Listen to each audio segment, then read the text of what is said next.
Wesh, bien quoi, on se retrouve pour notre vidéo NBA 2K et dans cette vidéo on va parler du premier Corsair Report de NBA 2K26. Ce qu'il faut savoir c'est que cette année le ProPlay, qui est le moteur de capture de mouvement de 2K, maintenant il a été amélioré. On peut le constater, l'amélioration du tir, je savais que ça allait revenir. Mike Wang il a toujours du mal à se débarrasser de ses mécanismes. Donc quand tu veux le voir, l'amélioration du tir en rythme, ce qui est bien c'est que là on est plus sur une simple imitation de tir du joueur, que ce soit au niveau du tempo et du timing, etc.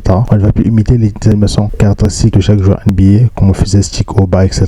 Maintenant on pourra avoir un contrôle complet sur chaque aspect du tir. Et vraiment chaque aspect du tir. Toujours par rapport au ProPlay, il faut savoir c'est que le ProPlay il a introduit un nouveau système de mouvement dynamique, tu vois, qui rend les animations beaucoup plus fluides et les déplacements beaucoup plus précis. Et justement ce qui est bien d'après les dires de Mike Wang, c'est que donc avec ce nouveau système là, le positionnement du corps du joueur sera ajusté en fonction de notre timing et qui influencera ainsi le mouvement du début à la fin. Donc on pourra choisir si on veut exécuter un tir lent, rapide, tardif ou en avance. Quand on parle en avance, bien évidemment on parle de pre-shoot.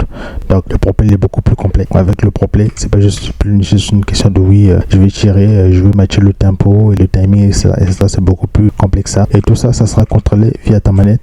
Ton joystick, les actions c'est toujours les mêmes, joystick en bas et en haut. Sauf que maintenant avec les contrôles comme des tirs lents, rapides, tardifs, etc. En fait, en fonction de la rapidité d'exécution, il va soit exécuter un tir rapide, soit long, soit tardif. Donc c'est vraiment un contrôle beaucoup plus complet que ce qu'on avait. Mais bien évidemment, il faut toujours aller matcher le timing, le tempo bien évidemment. Si le tempo il est pas bon, forcément tu vas rater. Si le tempo il est bon, que ton tir soit rapide ou pas, s'il est bon, ça green, tu vois. Mais si c'est pas bon, forcément tu vas rater. Donc voilà. Pareil, maintenant on a la possibilité de faire des catch and shoot rapides. Alors les catch and shoot rapides, pour les faire, c'est simple. On te fait la balle, tu es sur un corner où tu attends la balle, tu as juste après shoot et là il va exécuter un tir rapide. C'est tout, comme Klay Thompson, comme Ray Allen, etc.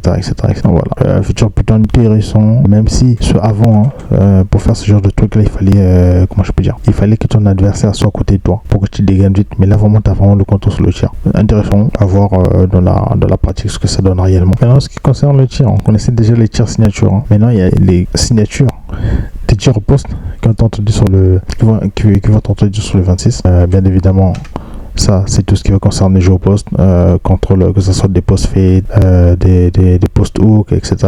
Tu vois, tout ce qui va concerner les jeux au poste. Et apparemment maintenant il y a des tirs spéciaux pour ça. Après je pense que la finalité c'est vraiment de faciliter le jeu au poste, parce que c'est très compliqué pour toutes les personnes qui s'y mettent pas réellement, parce que c'est vraiment du taf. Donc le fait d'introduire ça, je sais pas ce que ça va donner. Déjà je pense que je trouve déjà le tir signature, ça facilitait pas mal le taf de pas mal de joueurs. Le jeu au poste de base c'était complexe. Là le fait d'implémenter ça, j'imagine que ça va aider pas mal de personnes, tu vois. Maintenant là comme je t'ai dit, ça concerne les postes fade, les postes hook, les postes chimie, etc.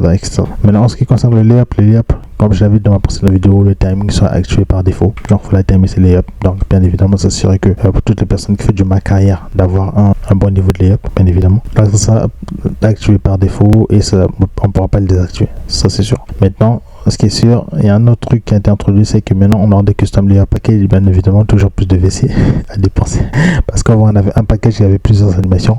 Maintenant c'est chaque animation il a son package, que ce soit des flotteurs, que ce soit des spin layup, que ce soit des hero step, des hop step, etc.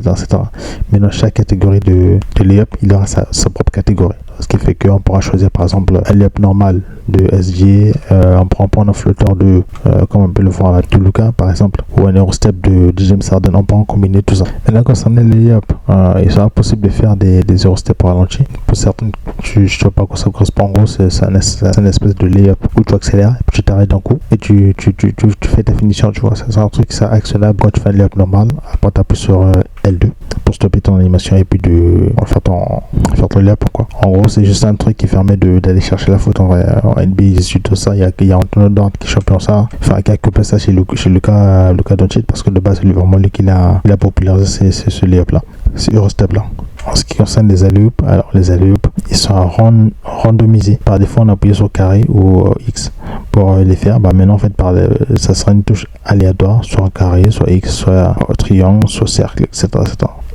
Random. Ça sera random, donc ça sera aléatoire. Donc si on voit un alley-oop, ne t'attends pas un carré, ça peut être un rond, une autre touche, quoi.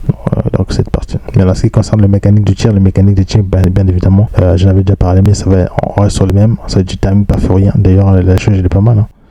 J'aime bien ce genre. Ça sera timing parfait ou rien. Donc on revient un peu sur les basiques du 24.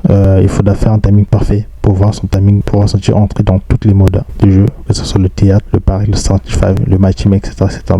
Mais par contre les modes comme Pro-Am, Proving Ground, pareil, ce sera du timing parfait ou rien. Mais par contre, là, on a une zone de timing parfait qui sera beaucoup plus restreinte que dans les autres modes. Donc, il faut s'attendre à une barre de grain beaucoup plus fine. Tu vois, là, par exemple, tu vois, je vois cette barre-là. Ça peut être une barre de grain qui peut être sur un Pro-Am, enfin, qui peut être sur un rec, machin. Par exemple, si tu vas sur un Pro-Am ou un Proving Ground, cette barre-là, il faudrait peut-être l'avoir plus petit, en fait, tu vois, parce que c'est un mode beaucoup plus compétitif. Donc, il faut que ça demande plus d'adresse.